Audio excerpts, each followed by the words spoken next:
अभी अभी अमेरिका में चुनाव हुआ है।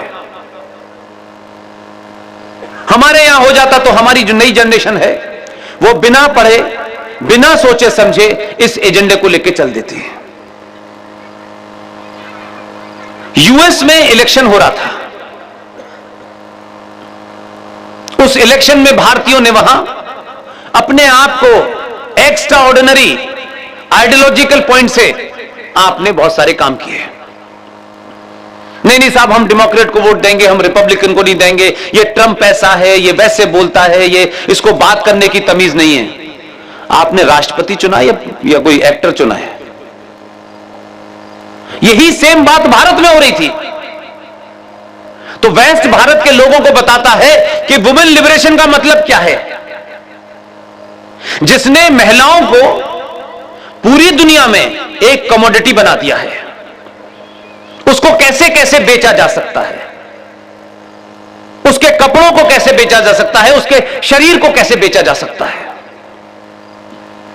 वो देश भारत को बता रहा है कि वुमेन लिबरेशन क्या होती है, लेकिन भारत में कोई बुद्धिजीवी यह बात नहीं कह रहा कि हमें तो 70 साल हुए हैं, झूठी और मक्कारी भरी फ्रॉड की आजादी हमको मिली है, ट्रांसफर ऑफ पावर हुई है, लेकिन उनके यहां तो 244 साल हो गए अमेरिका को आजाद हुए। बहुत मॉडर्न है। 244 साल में एक बार भी अमेरिका का राष्ट्रपति एक महिला नहीं बनी, एक नहीं बनी। बहुत मॉडर्न है। दुनिया में वुमेन लिब की बड़ी चिंता करते हैं। भारत जैसे देश में 16 साल तक एक महिला प्रधानमंत्री रही, देश की राष्ट्रपति एक महिला रही,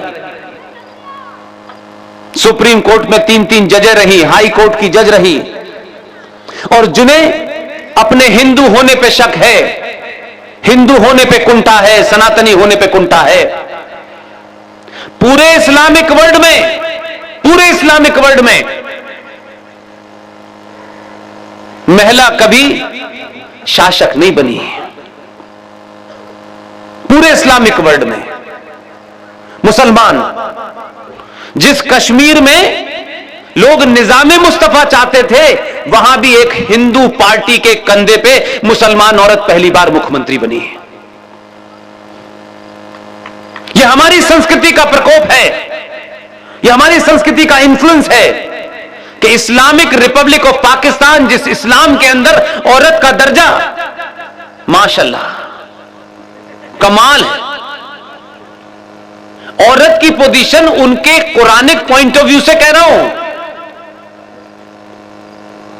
अगर कहीं गवाही देनी पड़ी और एक मर्द की गवाही हो और उसके काउंटर करने के लिए किसी महिला को जाना पड़े, तो 2 महिलाओं की गवाही एक पुरुष के बराबर होती है। इस्लाम में इतनी बराबरी है। उस देश में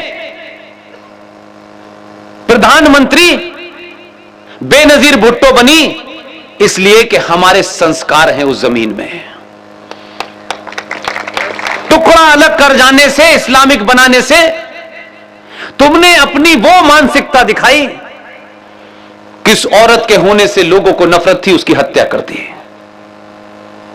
बांग्लादेश में क्योंकि हमारी जमीन का हिस्सा है, वही संस्कृति है, वही संस्कार हैं, 2-2 बार इस्लामिक देशों में एक प्रधानमंत्री एक मुसलमान बनी है। श्रीलंका में बनी, सऊदी अरब में बनी कभी। वहां तो अभी अभी चंद साल पहले दुनिया की अर्थव्यवस्था के दबाव में पहली बार महिलाओं को कहा कि आप नकाब हटा करके फुटबॉल का मैच देख सकती हैं। अभी हुआ है। तो पहली छूट मिली है 1400 साल के बाद कि महिला फुटबॉल का मैच देख सकती है बगैर नकाब के। फिर दूसरी छूट दी है उन्होंने कि नकाब हटा करके गाड़ी चला सकती है, ड्राइविंग लाइसेंस मिला है। वो 1400 साल में रह रहे हैं। वो हमसे कह रहे हैं हिंदू में महिलाओं का बड़ा शोषण होता है। आपका कोई मुकाबला है उनसे? कहां से करें मुकाबला? कहां से शुरू करें? इसलिए नए गलत नैरेटिव में मत फंसिए, क्योंकि आप हीन भावना से शिकार हैं। आपके नेताओं ने, आपके बुद्धिजीवियों ने, आपके हिस्टोरियंस ने, आपके साहित्यकारों ने आप में वो हीन भावना भरती है।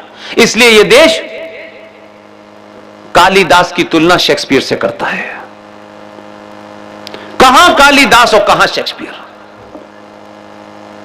हम तुलना भी ऐसी चीजों से करते हैं कि हमें पता ही नहीं हम कितनी बौनी चीज बेचते हैं। इसलिए जो भगवान मर्यादा पुरुषोत्तम राम पूरे विश्व का सूर्यवंशी है, कुछ बेवकूफ लोग अपने क्षणिक फायदे के लिए, क्षणिक स्वार्थों के लिए, इकबाल नाम का एक शायर जो पाकिस्तान का राष्ट्रीय शायर है, जिसके नाम से यौम वलादत पाकिस्तान में मनाई जाती है, उसकी कब्र वहां मौजूद है, जिसके पूर्वज सपरू ब्राह्मण थे। उस मोहम्मद इकबाल ने एक लाइन लिख दी और पूरा राष्ट्र उसे गा रहा है, बिना सोचे समझे, बिना जाने। और आपका राष्ट्रीय तराना भी उसी का लिखा हुआ है। उसने लिखा इमाम हिंद है भगवान राम। कुछ लोग, उसने कहा समझ में आता है उसका एजेंडा, क्योंकि इकबाल को आप सिर्फ एक शायर के नाम से जानते हैं, क्योंकि इकबाल ने 29 दिसंबर 1930 को इलाहाबाद के मुस्लिम लीग के अधिवेशन में पहली बार कहा कि पाकिस्तान के लिए जो भारत के वेस्टर्न बॉर्डर पे मुस्लिम बहुल इलाके हैं उन्हें अलग कर देना चाहिए। He was the Janak, he was the philosopher behind the creation of Pakistan. Jinnah was only implementer. उसने तो इस आइडियोलॉजी को इंप्लीमेंट किया। इसलिए इकबाल के उस तराने को आप गाते हैं और इकबाल को कहते हैं कितना सेकुलर था। उसने एक और तराना लिखा था जिसे मिल्ली तराना कहते हैं। उसमें वो कहता है चीनो अरब हमारा, मुस्लिम है वतन है सारा जहां हमारा। उस तराने की आपने बात नहीं की। उसने असली एजेंडा था, वो चला गया, आपको एक लेमन जूस दे गया कि आप इसे चूसिए। और अब कुछ मूर्ख लोग अपने स्वार्थों के लिए भगवान राम को इमाम हिंद कह रहे हैं। ना इमाम जानते, ना इमाम का मतलब जानते, लेकिन हमें भी कुछ ऐसा करना है जिससे लोग हमें देखें और हमें कोई नया किस्म का भाईचारा क्रिएट करना है। इमाम हिंद का मतलब क्या हुआ? इमाम कहां का होता है? इमाम किसी मस्जिद का होता है। मस्जिद में इमाम साहब होते हैं, वही नमाज पढ़ाते हैं। हिंद, ये हिंदुस्तान एक मस्जिद है, उसका इमाम भगवान राम है। आप कहां हैं इस मस्जिद में? ये चल रहा है पोस्टर बना बना के। उसने किया समझ में आता है, आप क्यों बना रहे हैं?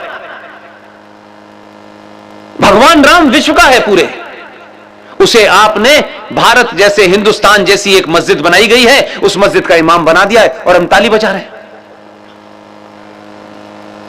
इसलिए बदलाव को जमीन पर महसूस कीजिए, जो भौतिक रूप से समझ में नहीं आता है। आज भी कई सारे दिन में बहुत सारे लोग मिले, उन्होंने बहुत सारी चर्चाओं में एक चर्चा यह भी की कि यहां कन्वर्जन बहुत है आसपास के इलाकों में। बहुत चिंतित थे बेचारे। इस चिंता को मैं इसलिए बहुत ही सतही मानता हूं कि आपको अगर सही तरीके से लड़ना नहीं आता, इसमें आपकी गलती है। आप अपने शब्दों में लव जिहाद के लिए कानून मांगते हैं, लेकिन लव जिहाद के पीछे की थ्योरी को नहीं समझते और उसको कैसे कम किया जा सकता है उस पर काम नहीं करना है।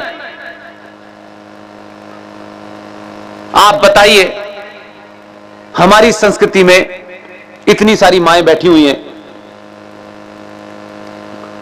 दुनिया में अगर कोई एक शब्द, सिर्फ एक शब्द में यह तय करना हो कि सबसे बड़ा सच क्या है, इसे एक शब्द में बताइए, और दुनिया का सबसे बड़ा विश्वास क्या है, इसके लिए एक शब्द चुनिए, सिर्फ एक शब्द की टाइम है।